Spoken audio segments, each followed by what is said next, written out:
कोल्हापूर जिल्ह्यातल्या शेतकऱ्यांना जमिनीचा मोबदला हा उच्चांकी विक्रमी मिळाला पाहिजे आणि शेतकऱ्याचं ज्यामध्ये हित होणार आहे तर त्यात आपल्याला 2-4 पावलं मागे जरी यावं लागले तर त्यामध्ये कमीपणा असायची अजिबात गरज आहे असं मला अजिबात वाटत नाही। कोल्हापूरमध्ये सुद्धा तो मला वाटतं 61 किलोमीटर आहे मी विचारलं आणि तुमच्यातले जवळपास 6 तालुके आहेत, शिरोळ आहे, हातकणंगले आहे, करवीर आहे, कागल आहे, भुदरगड आहे आणि पुढे जाऊन आजरा आहे। कोल्हापूर हे महाराष्ट्रातलं पहिलं शहर आहे की टोल रस्ते सगळे तुम्ही करून घेतले तोपर्यंत तुम्ही गप्प बसला आणि रस्ता एकदा झाला आता टोल नको म्हटला। महाराष्ट्रातलं पहिलं उदाहरण आहे, देवाभाऊ मुख्यमंत्री होते आणि चंद्रकांत दादा पालकमंत्री होते आणि तुमचे सगळा टोल महिन्याभरात माफ करून टाकला, सगळे पैसे सरकारने भरले। हे जवळपास 200 शेतकरी हे माननीय राज्याचे लाडके मुख्यमंत्री देवाभाऊला भेटले आणि त्यांच्याबरोबर सविस्तरपणे चर्चा केली या शिष्टमंडळानं आणि त्यांनी सांगितलं तिथं की आम्ही प्रकल्प बाधित शेतकरी आहोत आणि राजकीय बाधित शेतकरी आमच्या विरोधामध्ये आहेत की ज्यांचा एक गुंता पण क्षेत्र या प्रकल्पामध्ये जात नाही असं त्यांनी माननीय मुख्यमंत्री महोदयांना सांगितलं। आणि परवाची भूमिका जी होती ती भूमिका माननीय मुख्यमंत्री महोदयांनी काल सभागृहामध्ये पुरवणीच्या चर्चेवरती उत्तर देताना सभागृहामध्ये मांडलेले आहे आणि त्यांनी सांगितलं की 200 शेतकरी आम्हाला भेटले आणि 1000 शेतकऱ्यांच्या सह्यांचं समर्थन म्हणजे 7 बाऱ्यामध्ये अनेक नाव असतात आपल्या परंतु 7 बाऱ्यावरचं एकच नाव हे यांनी त्या सहीमध्ये घेतलेलं आहे। असं 1000 शेतकऱ्यांच्या सहीचं निवेदन त्यांनी माननीय मुख्यमंत्री महोदयांना दिलं, त्याची भूमिका माननीय मुख्यमंत्री महोदयांनी काल स्पष्ट केलेली आहे आणि क्लिअर आहे की हा महाराष्ट्रातला एक महत्वाचा मार्ग आहे। कोल्हापूरसाठी तर तो अत्यंत महत्वाचा आहे कारण महाराष्ट्रातले 12 जिल्हे म्हणजे वर्ध्यामधल्या जे पवनार नावाचं गाव आहे तिथून हा रस्ता सुरू होणार आहे आणि सिंधुदुर्ग मधली 15 देवी आहे इथं हा मार्ग संपणार आहे, पुढे तो गोव्यात जाणार आहे। म्हणजे वर्धा, यवतमाळ, हिंगोली, नांदेड, नांदेड नंतर परभणी, परभणी नंतर लातूर, लातूर नंतर धाराशिव, धाराशिव नंतर अगोदर बीड एक आहे, नंतर सोलापूर, नंतर सांगली, नंतर कोल्हापूर आणि सिंधुदुर्ग अशा 12 जिल्ह्यांमधून हा मार्ग जाणार आहे आणि या मार्गाला सगळ्या लोकांचं कोल्हापूर सोडून मागच्या सगळ्या लोकांचं समर्थन आहे। तिथं आंदोलन सुरू आहे की रस्ता कसल्याही परिस्थितीत झाला पाहिजे, हा मार्ग महामार्ग कसल्याही परिस्थितीत झाला पाहिजे। बाहुगडची देवी या रस्त्याला जोडणार आहे, नंतर औंढा नागनाथाचं जे 12 ज्योतिर्लिंगापैकी एक मंदिर आहे ते या रस्त्याला जोडले जाणार आहे। परळी वैजनाथ जे 12 ज्योतिर्लिंगापैकी एक दुसरं ज्योतिर्लिंग आहे ते या महामार्गावरती येणार आहे। आपली तुळजा भवानी आहे तुळजापूरची, पंढरपूरचा पांडुरंग आहे, नंतर इकडं पुढे आल्यानंतर औदुंबरचा दत्त मंदिर आहे, आपल्या नरसेवाडीचं दत्त मंदिर आहे, पट्टणकोडोलीचा विठ्ठल बिरोदेवाचं मंदिर जोडलं जाणार आहे, आदमापूरचा बाळूमामा आहे, मार्ग इकडे तिकडे होऊ शकतो 5-10 किलोमीटर, बाळूमामा आहे, ही अशी सगळी मंदिरं जोडत जाणार आहे।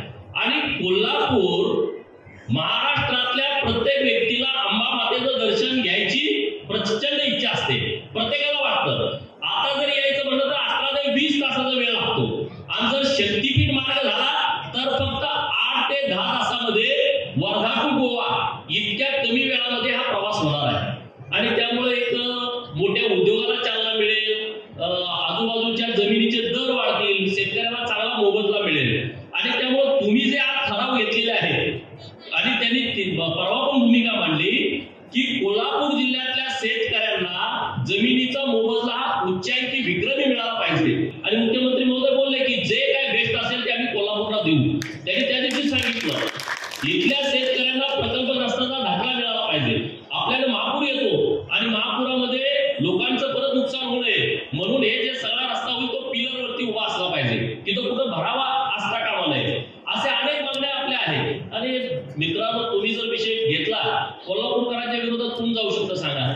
कोल्हापूर हे महाराष्ट्रातलं पहिलं शहर आहे की टोल रस्ते सगळे तुम्ही करून घेतले तोपर्यंत तुम्ही गप्प बसला आणि रस्ता एकदा झाला आता टोल नको म्हटला। महाराष्ट्रातलं पहिलं उदाहरण आहे, देवाभाऊ मुख्यमंत्री होते आणि चंद्रकांत दादा पालकमंत्री होते आणि तुमचे सगळा टोल महिन्याभरात माफ करून टाकला, सगळे पैसे सरकारने भरले। कोल्हापूरकरांच्या बाबतीमध्ये सरकार कधीच मागे पडत नाही. मी एक छोटा कार्यकर्ता आहे, मला यांनी बोलावलं म्हणून मी आलोय, कारण हे सगळे लोक मला शोधत येतात की ह्याला पुढे घाला म्हणून. आणि माझी पण भावना प्रामाणिक आहे की शेतकऱ्यांचं जर समर्थन असेल, दादागिरी कुणीच करत नाही, सरकार पण कधी करत नाही. सरकारने अगोदर डिक्लेअर केलं होतं कोल्हापूरकरांचा विरोध असेल तर आम्ही सांगलीपर्यंत करू, पण कोल्हापूरकरांचं समर्थन हे या शक्तीपीठ मार्गासाठी अत्यंत महत्वाचं आहे. आजच्या मेळाव्यानुसार तर मला नक्की वाटतंय की जे राहिलेले शेतकरी आहेत, जे काही राजकीय लोकांच्या सोबत असतील, आता बाकी सगळे आमदार तर महायुतीचे आहेत, त्यांनाही विनंती आम्ही सगळे करतोय.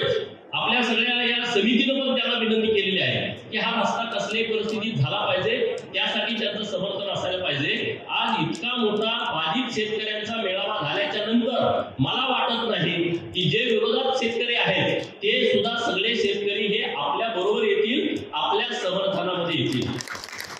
आणि जे कुणी राजकीय नेते लोक मंडळी आहेत की ज्यांना वाटतं की बाबा तो या आता ते निवडणुकीमध्ये सगळ्यांनी जोरात विरोध केलेला आहे. आता निवडणूक झाली ना, नोव्हेंबरमध्ये निवडणूक झाली, आता एकदा भूमिका घेतल्या तर मागं कसं यायचं, असं बऱ्याच नेत्यांच्या पुढे प्रश्नचिन्ह असू शकतं. पण त्यांनाही माझी विनंती आहे, शेतकरी आपला महत्वाचा आहे आणि शेतकऱ्याचं ज्यामध्ये हित होणार आहे तर त्यात आपल्याला 2-4 पावलं मागं जरी यावं लागले तर त्यामध्ये कमीपणा असायची अजिबात गरज आहे असं मला अजिबात वाटत नाही. आणि त्यामुळं आजचा हा मेळावा निश्चितपणे शक्तीपीठ मार्ग करण्यासाठी एक अंतिम मोहर टाकणारा मेळावा आहे असं मला वाटतंय. आणि नक्की आपले नेते मंडळी पण आहेत, मोठा साहेब आहेत, राजेश क्षीरसागर साहेब आहेत, आणि हे शिष्टमंडळ पण समिती जी आहे ते अत्यंत प्रामाणिकपणे काम करते.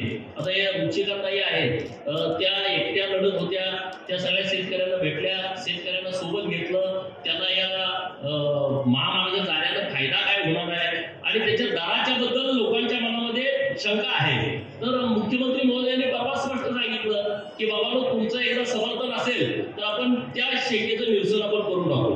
आणि देवाभाऊ राज्याचे मुख्यमंत्री आहेत, ते कुणावरती अन्याय करणारा नेता नाही आहे. आणि तुम्ही तिकडं समृद्धी मार्ग केला, आज तुम्ही तिथली परिस्थिती आता बदलायला लागली. 1-2 दिवसात परिस्थिती बदलत नसते, परंतु ती तिथली परिस्थिती मोठ्या प्रमाणामध्ये बदलते.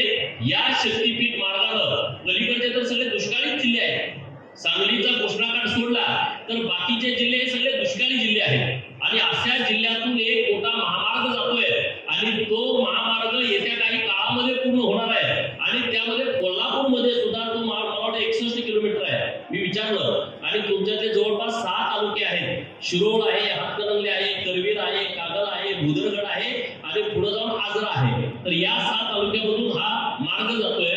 तर हा महामार्ग आपल्यासाठी एक चांगला परिवर्तनाचा मार्ग असेल नक्की. आणि त्यामुळे त्यासाठी आपण जे समर्थन करताय ते समर्थन खूप चांगल्या पद्धतीचं आहे. आणि आम्ही माननीय मुख्यमंत्री महोदयांच्याकडे पण आज सांगू की एक चांगला मोठा मेळावा हा कोल्हापूरमध्ये झालेला आहे. आणि ह्या सगळ्या शेतकऱ्यांचं मोठं समर्थन हे शक्तीपीठ मार्गाला आहे. जे कोणी राजकीय बाधित शेतकरी आहेत किंवा त्यांचे पुढारी असतील तर त्यांनाही माझी हात जोडून विनंती आहे की त्यांनी या सगळ्या बाधित शेतकऱ्यांना भेटावं, त्यांना धमकावू नये, यांना बोलू नये, यांना सह्या दिल्या म्हणून तिकडे पण सह्या द्या असं कुणीच काम न करता आपण जे लोकांचं बहुमत ज्या बाजूला आहे त्या बाजूला आपण सगळ्यांनी जावं अशी विनंती माझी त्याही नेतृत्वाला आहे. एवढंच या निमित्तानं बोलतो. आणि जे ठराव आपण इथं मांडलेले आहेत ते ठराव माननीय मुख्यमंत्री महोदयांच्या कानावरती पोहोचवण्याचं काम आम्ही नक्की करू. एवढंच या निमित्तानं बोलतो आणि थांबतो. अशाच नवनवीन अपडेट्ससाठी डिजिटल कोल्हापूर चॅनेलला सबस्क्राईब करायला विसरू नका. आमच्या फेसबुक, इन्स्टालाही नक्की फॉलो करा.